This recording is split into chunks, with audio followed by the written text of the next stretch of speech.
ಇವತ್ತು ಅಥಣಿ ಪಟ್ಟಣ ಬಹಳಷ್ಟು ವೇಗವಾಗಿ ಬೆಳೀತಾ ಇದೆ. ಈ ಬೆಳವಣಿಗೆ ಜೊತೆಗೆ ಇಲ್ಲಿ ಅಥಣಿಯಲ್ಲಿ ದೊಡ್ಡ ಸಮಸ್ಯೆ ಏನಂದರೆ ಟ್ರಾಫಿಕ್ ದೊಡ್ಡ ಸಮಸ್ಯೆ ಆಗಿದೆ.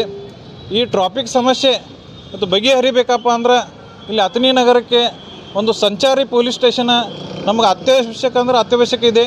ಇದರ ಜೊತೆಗೆ ಇವತ್ತು ಪುರಸಭೆಯವರು ಏನು ಕಟ್ಟಡ ಮಾಲು ಅಥವಾ ಕಮರ್ಷಿಯಲ್ ಮಳಿಗೆಗಳನ್ನು ಕಟ್ತಾ ಇದ್ದಾರೆ, ಅಲ್ಲಿ ಪಾರ್ಕಿಂಗ್ ವ್ಯವಸ್ಥೆ ಇದೆ ಇಲ್ಲೋ ಅಂತ ಖಚಿತಪಡಿಸಿ ಅವರಿಗೆ ಒಂದು ಕಟ್ಟಡ ಪರವಾನಗಿಯನ್ನು ಕೊಡಬೇಕು.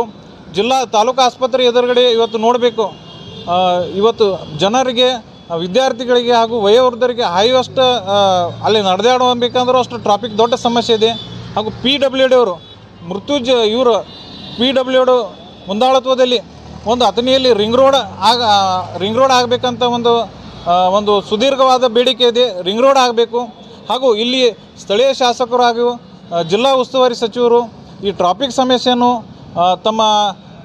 ತಮ್ಮ ಇದರಲ್ಲಿ ನೇತೃತ್ವದಲ್ಲಿ ಬಗೆಹರಿಸಿ ಇವತ್ತು ಅಥಣಿ ಜನರಿಗೆ ಒಂದು ಟ್ರಾಫಿಕ್ದಿಂದ ಮುಕ್ತಿ ಮಾಡಬೇಕಂತ ನಾನು ಅವರಲ್ಲಿ ಒಂದು ವಿನಂತಿಯಾಗಿ ಕೇಳ್ಕೊತಾ ಇದ್ದೇನೆ.